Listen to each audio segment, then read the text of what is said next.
नमस्कार, स्वागत है आपका एक बार फिर से भारत समाचार के हमारे इस खास कार्यक्रम में जो आधारित है गपशप, कानाफूसी और चर्चाओं पर।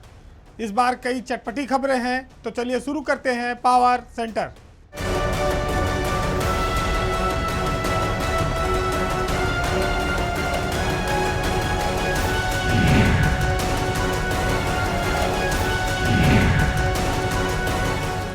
गठबंधन की सरकार चलाना और गठबंधन धर्म को निभाते हुए सहयोगियों के साथ लेकर चलना अपने आप में एक बड़ी टेढ़ी खीर है। हालांकि उत्तर प्रदेश में भाजपा अकेले बहुमत में है, लेकिन उसके साथ 4 दलों का सहयोग भी चल रहा है। इन दिनों पहले अनुप्रिया पटेल, आशीष पटेल का मामला गरमाया। उन्होंने 69,000 शिक्षकों की भर्ती को मामला उठाया, आरक्षण का उठाया। फिर आशीष पटेल के विभाग में प्रमोशन में आरक्षण वाला मामला उठ गया, जिससे वो लोग अपनी ही सरकार के अफसरों पर लगातार हमलावर होते रहे। एक नाराजगी आई थी, तब तक दूसरे और दलों ने भी अपनी नाराजगी प्रकट करनी शुरू कर दी। आशीष और अनुप्रिया के बाद संजय निषाद ने भी अपने बेटे की हार से लेकर अपनी पार्टी की स्थिति पर कुछ लोगों को विभीषण की संज्ञा दे दी। संजय निषाद अभी तक उस दर्द को नहीं भुला पाए हैं जो उनके बेटे को लोकसभा चुनाव में हार में मिली है। रालोद नेता भी अफसरों के रवैये को लेकर नाराजगी प्रकट कर रहे हैं। उनका बहाना है व्यापारियों के यहाँ छापे का। तो 3 जो सहयोगी हैं वो तो बोल रहे हैं, लेकिन एक सहयोगी और है भाजपा के ओम प्रकाश राजभर, जो सबसे ज्यादा बोलने के लिए ही जाने जाते थे, लेकिन इन दिनों एकदम चुप हैं। चूंकि जब मंत्री पद बड़ा हो, मलाई बहुत ज़्यादा हो, तो उसमें डूबना चाहिए, बार बार निकल के बाहर बोलने की ज़रूरत नहीं है। तो जो होशियार लोग हैं वो ओम प्रकाश राजभर बनते हैं, और जो कहा जाए भाई मत्स्य में कुछ है नहीं, रालोद के पास साइंस टेक्नोलॉजी है, जिले मौका ऑफिस भी नहीं है कि कोई चाय पिलाने वाला भी मिल जाए, तो तहसीलदार और एसडीएम अगर इलाके में ना हो तो मंत्री को कोई पूछेगा भी नहीं जिले में जाने पर। जब मंत्री नहीं पूछ रहा है तो पार्टी के नेता कार्यकर्ता उनकी तो कोई गिनती नहीं है। उसके बाद आशीष पटेल के पास थोड़ा बहुत मामला था, लेकिन वो प्रमोशन में आरक्षण और भ्रष्टाचार के चलते वो विवाद में आ गया। तो पति पत्नी दोनों उत्तर प्रदेश सरकार से एक तरह से कहा जाए तो नाराज और कटाफ हैं। तो 3 का तो मामला बिगड़ गया है, लेकिन चौथे का मामला ठीक चल रहा है।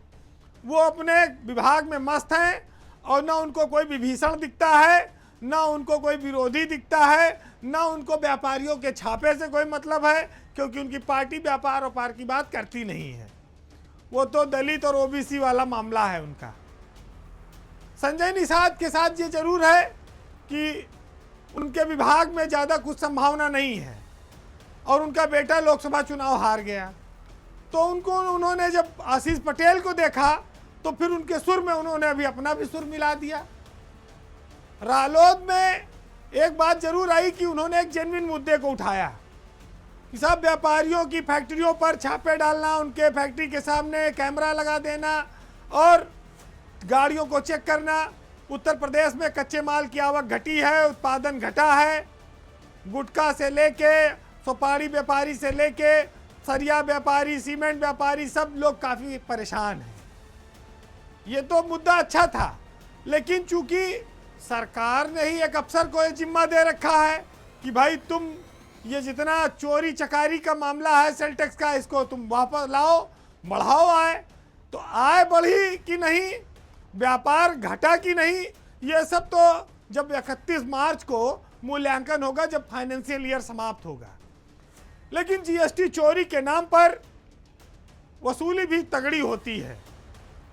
अब इस वसूली में कुछ लोग बीच बीच में बोलते हैं, सरकार तक भी बात पहुंच रही है, लेकिन ऐसा लगता है कि अभी इस फाइनेंशियल ईयर में कोई राहत मिलने की उम्मीद नहीं है।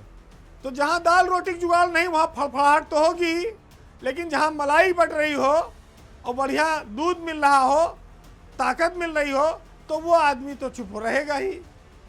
तो सहयोगियों के इस अंतर पर भी एक तरह से कहा जाए एक रोचकता बनी हुई है और ओम प्रकाश राजभर को लगता होगा अच्छा हम तो बीच में निकल गए थे, तब तो आप लोगों ने पूरा टाइम गुजारा पिछली सरकार में, हमें तो अब बहुत 5 साल बाद मौका मिला, तो अब तुम लोग कुछ दिन छटपटाओ।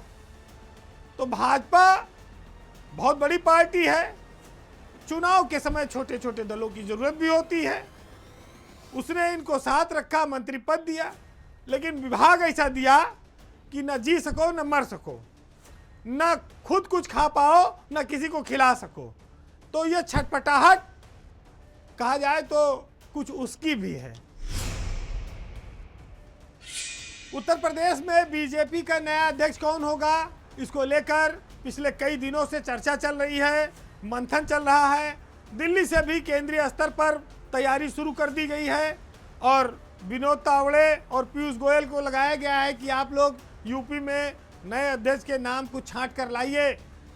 चूंकि यूपी देश का सबसे बड़ा राज्य है, भाजपा की सबसे ज़्यादा स्टेक प्रतिष्ठा यहाँ पर लगी रहती है। लोकसभा चुनाव के बाद भाजपा जिस स्थिति में है, उसके बाद वो एक मजबूत अध्यक्ष चाहती है यहाँ पर। और जब से ये अंबेडकर वाला प्रकरण हो गया केंद्र में, संसद में, और विपक्ष ने जिस तरह से इसको अंबेडकर के अपमान से जोड़ दिया, तब से भाजपा और घबराई है कि यूपी में कोई ओबीसी या दलित को अध्यक्ष बना दिया जाए। पहले यह चर्चा थी कि जनवरी के आखिरी तक भाजपा को नया अध्यक्ष मिल जाएगा, लेकिन अभी ऐसी उम्मीद दिखती नहीं है। अभी यह मामला फरवरी तक खिंच सकता है। हालांकि केंद्रीय स्तर पर रायशुमारी का एक दौर शुरू हो गया है, गति धीमी है, इसके चलते इसीलिए उम्मीद की जा रही कि फरवरी से पहले कोई निर्णय नहीं होगा। लेकिन अंबेडकर फैक्टर के बाद से भाजपा कोई रिस्क लेने की स्थिति में नहीं है। ये बात जरूर कही जा रही है कि सवर्ण अगर कोई अध्यक्ष बनेगा तो दिनेश शर्मा बन सकते हैं, और पूर्व सांसद रहे बस्ती के हरीश द्विवेदी, उनका भी नाम चल रहा है। दिनेश शर्मा और हरीश द्विवेदी का नाम जरूर चल रहा है, लेकिन भाजपा ओबीसी या एससी को ही किसी को अध्यक्ष इस बार बनाना चाहती है। भाजपा के महामंत्री और यूपी में अध्यक्ष चुनाव के पर्यवेक्षक विनोद तावड़े पिछले दिनों यूपी आए थे, जहां उन्होंने मुख्यमंत्री योगी आदित्यनाथ और डिप्टी सीएम केशव प्रसाद मौर्य से उनके आवास पर जाकर अलग अलग मुलाकात की है। उसके बाद वो बीजेपी कार्यालय भी गए थे, पूर्व अध्यक्ष से स्वतंत्र देव सिंह से भी मिले, वो वर्तमान अध्यक्ष भूपेंद्र चौधरी के साथ उनकी बैठक हुई, और महामंत्री संगठन धर्मपाल सिंह के साथ भी उनकी मुलाकात हुई है। तो अगर पर्यवेक्षक के तौर पर देखा जाए तो एक महत्वपूर्ण फीडबैक वो यहाँ यूपी से लेकर गए हैं। अब चर्चा ये आती है कि भाजपा की जो रेस है अध्यक्ष बनाने की, उसमें गिनती के लोग हैं, बहुत ज़्यादा इधर उधर से कोई बनने वाला नहीं है। अमरपाल शर्मा जो प्रतापगढ़ के रहने वाले हैं, राज्यसभा के सांसद हैं, बाबूराम निषाद जो राज्यसभा के सांसद हैं, बुंदेलखंड से आते हैं, बीएल वर्मा जो बदायूं से हैं, केंद्रीय मंत्री हैं, उनका नाम भी इस अध्यक्ष पद की चर्चा में है। ये लोग ओबीसी समाज के लोग हैं, लेकिन जब दलित समाज की बात आती है तो उसमें जौनपुर के रहने वाले एमएलसी विद्यासागर सोनकर का नाम भी प्रमुखता से लिया जा रहा है। मुख्यमंत्री योगी आदित्यनाथ भी चाहते हैं कि इस बार एक ऐसा अध्यक्ष मिले जो तेज तर्रार हो और जिसकी स्वीकार्यता सभी समाज में हो। उन्होंने इसके लिए अपनी राय हो सकता है बता दी हो। एक महत्वपूर्ण डेवलपमेंट ये है कि वर्तमान अध्यक्ष भूपेंद्र चौधरी अगर इस बार अध्यक्ष पद से वो हटते हैं तो वो यूपी की सरकार में महत्वपूर्ण पद चाहते हैं, और अगर महत्वपूर्ण पद नहीं मिलता है तो फिर एक चमत्कार ये भी हो सकता है कि वो खुद दोबारा अध्यक्ष बने रहने की इच्छा जता दें। ऐसे में सवाल ये उठता है कि क्या केंद्रीय नेतृत्व भूपेंद्र चौधरी को दोबारा से प्रदेश अध्यक्ष नियुक्त कर सकता है। उनके कार्यकाल में लोकसभा का चुनाव भी हुआ, उपचुनाव भी हुए, विधानसभा के संगठन के भी काम हुए। तो अगर भूपेंद्र चौधरी रिपीट हो गए तो फिर कई सारे लोगों के अरमानों पर पानी फिर जाएगा, ये तो साफ है। लेकिन समीकरण ऐसा बना है कि इस बार बीजेपी यूपी में कोई बड़ा प्रयोग करेगी जिसमें दम होगा, जो अध्यक्ष पूरे यूपी को मत सके। खाली एक सरकार के भरोसे, मोदी के भरोसे, चमत्कार के भरोसे बहुत दिन तक भाजपा अब नहीं बैठेगी। उसकी आशंका इस बात को लेकर है कि अंबेडकर के मामले पर जो डैमेज हुआ है, किसी दलित नेता को अध्यक्ष बनाकर इस कमी को पूरा किया जा सकता है।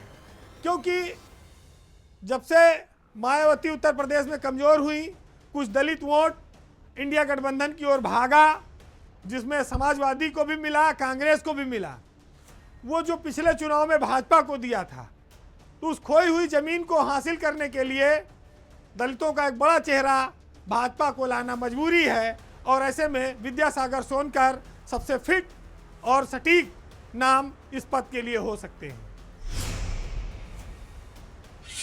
अब राजनीति के बाद ब्यूरोक्रेसी की खबरें। एक बहुत चौंकाने वाली खबर आपको मैं बता रहा हूं, बहुत रोचक भी है। उत्तर प्रदेश का उद्योग विभाग इस समय सबसे चमकदार विभाग है। सरकार की छवि को चमकाता है, निवेश लाने में, उद्योग लगाने में, बड़े बड़े पूंजीपतियों को आकर्षित करने में, सब इसी के जिम्मे है। और यूपी का, खासतौर से पश्चिम का जो इलाका है, एनसीआर का, मेरठ का, नोएडा, ग्रेटर नोएडा और यमुना अथॉरिटी का इलाका, ये बहुत पोटेंशियल है। और पूरे देश के उद्योगपति यहाँ ज़मीन चाहते हैं, उद्योग लगाना चाहते हैं। और इस पद पर यहाँ पर जाने वाले अफसरों की भी एक बहुत बड़ी रेस होती है और सीधे सीएम की पसंद के लोग वहाँ जाते हैं। सबसे महत्वपूर्ण अथॉरिटी है यमुना अथॉरिटी आज की तारीख में, क्योंकि वहाँ पर दुनिया का सबसे बड़ा हवाई अड्डा बन रहा है, जेवर एयरपोर्ट। इस अथॉरिटी में इतनी पावर है, इतना पैसा है, इतनी चमक है कि पूरे उत्तर प्रदेश नहीं, देश के लोग इस इलाके में व्यापार करने के लिए, कमर्शियल एक्टिविटी करने के लिए, ज़मीनें हासिल करने के लिए टहलते रहते हैं, करोड़ों अरबों खर्च करने के लिए तैयार रहते हैं। लेकिन बड़ी हैरत की बात यह है कि यमुना अथॉरिटी के सीईओ अरुणवीर सिंह का कार्यकाल समाप्त हो चुका है 31 दिसंबर को। आज की तारीख में यमुना अथॉरिटी में कोई सीईओ ही नहीं है। सरकार ने उनको 6 बार सेवा विस्तार दिया। अब आप उम्मीद करिए कि कितना महत्वपूर्ण अफसर रहे और पद है। सरकार ने लेकिन अभी 31 दिसंबर के बाद उनको कोई एक्सटेंशन नहीं दिया है। आपको जानकारी होगी कि यमुना अथॉरिटी यानी ईडा, यहाँ पर जो सीईओ हैं अरुणवीर सिंह, उनको 6 बार सरकार करीब 3 साल से सेवा विस्तार दे रही है। और इसी साल मार्च में यहाँ पर बहुत प्रतिष्ठित जेवर इंटरनेशनल एयरपोर्ट का उद्घाटन होना है, उसकी तैयारी चल रही है, युद्ध स्तर पे काम चल रहा है, अंतिम चरण में है। लेकिन उसका मुखिया अंतिम समय में लटक गया, सीईओ ही गायब हो गए। एक तरह से कहा जाए रिटायर होकर घर बैठे हैं, कार्यालय नहीं जा रहे हैं। उम्मीद ये थी कि अरुणवीर सिंह को एक बार और 6 महीने का सेवा विस्तार देकर इसका उद्घाटन कराया जाएगा जेवर एयरपोर्ट का। लेकिन 31 दिसंबर बीतने के बाद, 31 दिसंबर 2024 को उनका छठा कार्यकाल समाप्त हो चुका है और यमुना अथॉरिटी में कोई नया सीईओ तैनात नहीं किया गया है। अब ये सामान्य बात थी, इसके आगे की कहानी सुनिए। सूत्रों का कहना है कि योगी सरकार फिर से अरुणवीर सिंह को सेवा विस्तार देना चाहती थी। इसके लिए मुख्यमंत्री कार्यालय द्वारा बाकायदा औद्योगिक विकास विभाग को फाइल चलाने के निर्देश 24-25 दिसंबर में ही दे दिए गए थे कि जल्दी से फाइल चला दीजिए और इनका सेवा विस्तार करना है। लेकिन बताते हैं कि शासन में ही उच्च स्तर पर टसन होने के चलते मामला लटक गया है, जिसके चलते ईडा के जो सीईओ का पद है वो पिछले 11 दिनों से खाली है। वैसे सेवा विस्तार या नया सीईओ चुनने का जो अधिकार है वो तो सरकार का है, लेकिन इसमें भूमिका आईआईडीसी और चीफ सेक्रेटरी मनोज कुमार सिंह की बड़ी महत्वपूर्ण है, क्योंकि इंडस्ट्री को चमकदार बनाने में, लीड करने में, योगी सरकार की छवि चमकाने में मनोज कुमार सिंह ने ही मोर्चा संभाल रखा है। तो सरकार कोई निर्णय बिना उनकी इच्छा के नहीं करना चाहेगी। चर्चा इस बात की भी आई कि मुख्यमंत्री का जो जिला है गोरखपुर, वहाँ पर डीएम है कृष्णा करुणेश। कृष्णा करुणेश को ईडा का नया सीईओ बनाया जा सकता है, लेकिन अभी तक कोई आदेश जारी नहीं हुआ है। अरुणवीर सिंह की खासियत क्या है? 2006 में वो आईएएस बने थे। वो यूपी के इकलौते अफसर हैं जिनको शायद इतना सेवा विस्तार मिला है, किसी को आज तक मिला नहीं होगा। 3 साल से चल रहा है मामला। सरल है, सरकार की इच्छा के अनुसार काम करते हैं, विवादों में नहीं रहते हैं। राज्य सेवा के अफसर थे, आईएएस बन गए। किस्मत वाले हैं कि रिटायरमेंट के बाद भी नौकरी चल रही है। यहाँ तो रिटायर होने के बाद अगले दिन कोई पूछता नहीं है। तो वक्त और जगह दोनों का बड़ा महत्व होता है, और अरुणवीर सिंह के जीवन में इसने बड़ा प्रभाव डाला है, और इससे ज़्यादा सुखद एहसास क्या देखने को मिल सकता है। लेकिन हैरत इस बात की है कि सरकार 2 बार 3 बार चाह रही है कि वहाँ पर सीईओ को एक्सटेंशन दे दिया जाए। फाइल आगे बढ़ नहीं रही औद्योगिक विकास विभाग में। फाइल कौन रोके हुए हैं? मुख्यमंत्री हस्तक्षेप कब करेंगे? मंत्री नंदी तो बैठे हैं कि भाई जब सरकार के निर्देश आए, वो औद्योगिक विकास मंत्री नंदी हैं, उनको तो खाली चिड़िया बैठानी है, उनका कोई इसमें से नहीं है कि ये बने वो बने। तो ये मामले चूंकि सीधे हायर लेवल से देखे जाते हैं, अरुणवीर सिंह का भाग इस बार चमकेगा या सूरज उनका अस्त हो जाएगा, क्योंकि आज देख के लगता है कि उनकी वापसी संभव नहीं है और कोई नया जा सकता है। अब ये भविष्यवाणी कितनी सच होगी ये आने वाले 2-4 दिनों में ही पता लग जाएगा। लेकिन अंदर खाने टसन बहुत बड़ी है, विवाद बहुत तगड़ा चल रहा है। जो लोग न जानते हो इस कहानी से समझ जाएंगे। अब बात एक और ब्यूरोक्रेसी की महत्वपूर्ण खबर की। आपको याद होगा कि पिछले दिनों 46 शीर्षस्थ आईएएस अफसर जो प्रमुख सचिव और एसीएस लेवल के अफसर हैं उनके तबादले हुए थे।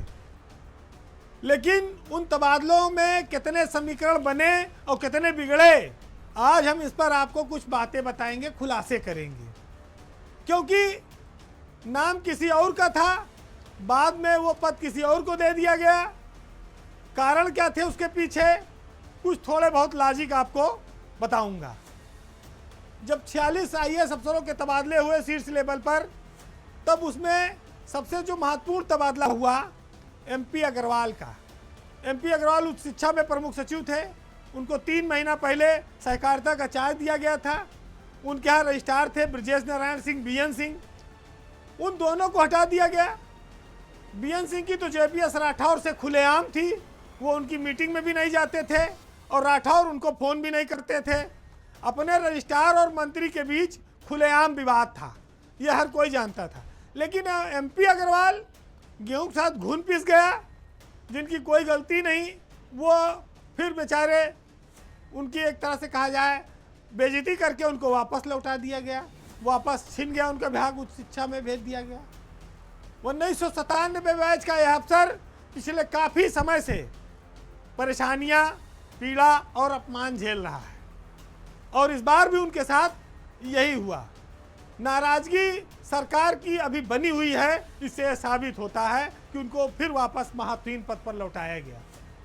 लेकिन एमपी अग्रवाल की जगह मनीष चौहान को सहकारिता विभाग का प्रमुख सचिव बनना था। उनका नाम भी चला।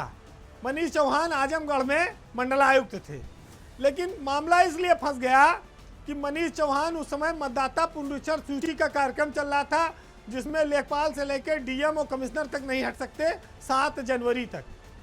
तबादला 1 जनवरी को हुआ, तो फिर मनीष चौहान का नाम बदल के वहां पर सौरभ बाबू को सहकारिता का नया प्रमुख सचिव बनाया गया।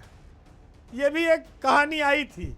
सरकार जो है सौरभ बाबू को बहुत बड़ा सहकारिता विभाग देने की इच्छुक नहीं थी, लेकिन समीकरण ऐसा बना कि सौरभ बाबू के नाम पे सहकारिता विभाग चला गया। यही स्थिति रही कानपुर के मंडलायुक्त रहे अमित गुप्ता के साथ भी। अमित गुप्ता का भी नाम तय हो गया था प्रमुख सचिव स्टाम्प रजिस्ट्रेशन के लिए, लेकिन फिर वो रोकना पड़ा 7 दिन। खैर वो दोबारा उसी पद पर आ गए जो पहले लीना जौहरी के पास था। अब बात आइए सहकारिता में वापस बीएन सिंह की। ब्रजेश नारायण सिंह एक ऐसे रजिस्ट्रार हुए जिन्होंने कम समय में ही सबको पानी पिला दिया। मंत्री जेपीएस राठौर से तो उनका विरोध खुलेआम चल निकला था, पूरे विभाग में इसकी चर्चा थी। न मंत्री की मीटिंग में वो जाते थे, न मंत्री उनको बुलाते थे।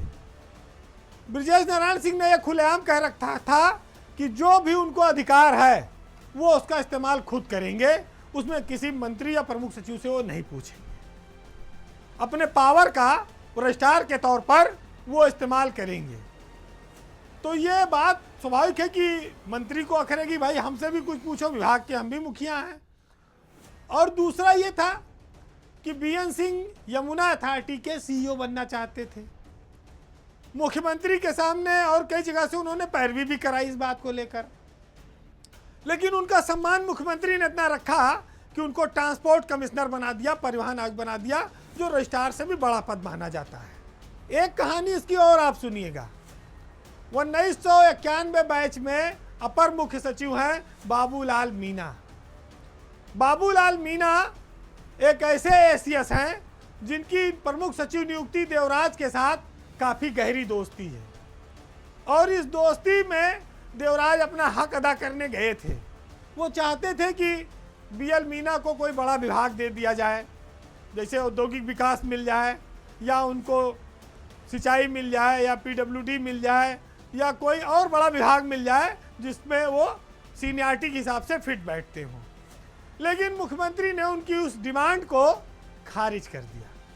उल्टे कहते हैं कि चौबे जी गए थे छब्बे बनने, दूबे बनकर लौटे। यानी कि उद्यान और होमगार्ड विभाग था, जब लिस्ट जारी हुई तो मीना से होमगार्ड कट गया, खाली उद्यान ही बचा। तो देवराज की पैरवी उनके काम नहीं आई, अब उनके पास खाली उद्यान विभाग बचा रह गया। तो ब्यूरोक्रेसी में जब तबादले होते हैं तो किसका नाम कैसे कटता है, किसका नाम कैसे जुड़ता है, कुछ जानकारियां बाहर आती हैं, वो हमने आपको शेयर की। तो आज के पावर सेंटर में इतना ही। जाते जाते आज हम आपको मुनव्वर राना साहब की एक छोटी सी कहानी सुनाएंगे, और उसके साथ उनकी एक नज़्म है बहुत अच्छी सी, उस पर आपका ध्यान आकर्षित करेंगे।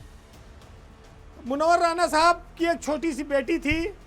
एक बार एक ग्लोब का नक्शा रखा हुआ था, तो उसने उस पर एक नदी गुजरती है तो देखा, तो उसने पूछा कि पिताजी ये कौन सी नदी है? तो उन्होंने कहा कि बेटा ये सिंधु नदी है। तो उन्होंने कहा ये कहाँ से निकलती है? बच्चे ने पूछ लिया। अब उनको इतनी जानकारी नहीं थी सिंधु नदी कहाँ से निकलती है और कहाँ जाती है, लेकिन एक बेटी का सवाल था जो अपने बाप से पूछ रही थी और एक गुरु से भी पूछ रही थी। कुछ ना कुछ तो उनको जवाब देना ही था। तो इस पर उन्होंने एक बहुत सुंदर सी नज़्म लिखी, सुनिएगा कि सिंधु सदियों से हमारे देश की पहचान है, ये नदी गुजरे जहाँ से समझो हिंदुस्तान है। इस नदी को देश की हर एक कहानी याद है, इसको बचपन याद है, इसको जवानी याद है, ये कहीं लिखती नहीं है, मुँह जबानी याद है, ऐ सियासत तेरी हर मेहरबानी याद है। अब नदी को कौन बतलाए, ये पाकिस्तान है, ये नदी गुजरे जहाँ से समझो हिंदुस्तान है। नमस्कार।